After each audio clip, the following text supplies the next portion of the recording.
na ginanap mismo sa kanyang bahay sa Quezon City. Sinagot rin niya kung buntis na nga ba si Chris. Exclusive, nagpapatrol si Mario Dumawal.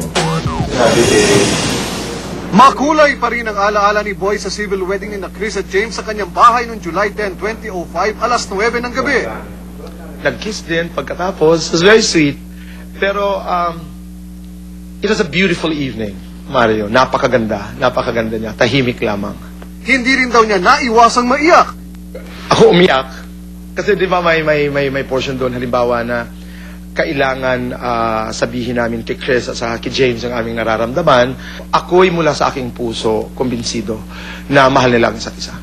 Kare-kare, sotanghon at iba pa ang inihanda ni Boy sa okasyon. Dumalo rin ang ilan sa pinakamalapit na kaibigan at kapamilya ni na Chris at James. Kabilang ang mga ninong na talent manager na si Dondon Monteverde at Roberto Arboleda. Gayon din sina Bambi Fuentes at JC Buendia.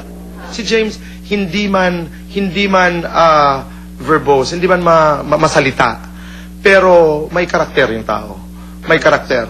Oo, isa siguro sa mga kukunting tao na kaya si Chris.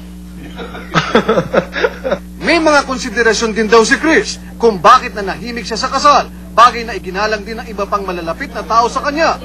Pinanindigan niya talaga na hindi manggagaling sa kanya, hindi siya magsasalita, hindi siya magsasabi dahil alam ko maraming konsiderasyon, maraming damdamin ang pinoprotektahan si Chris. Hindi lamang naman si Chris at saka si James at ilang kaibigan ang pinag-uusapan natin dito. Nariyan ang pamilya ni Chris. Mahaba pa ang tatahakin ng love story ni na Chris at James. Pero tiyak, malaki pa rin ang role ni Boy dito.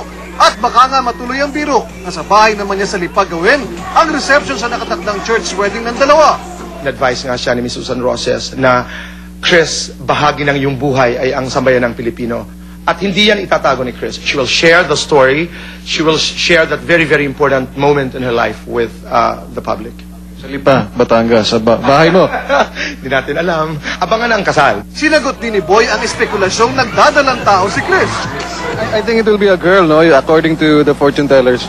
Yay! Kung ano? Gusto ko, boy. On the record, hindi po buntis si Chris Aquino. Bakit ko alam? Dahil ang mga bagay na ganyan ay nalalaman ng isang katulad ko na napakalapit sa kanya.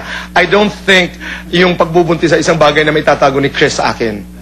Okay, hindi man ako kasama doon sa mga kaganapan. Mario Dumawal, Patrol ng Pilipino.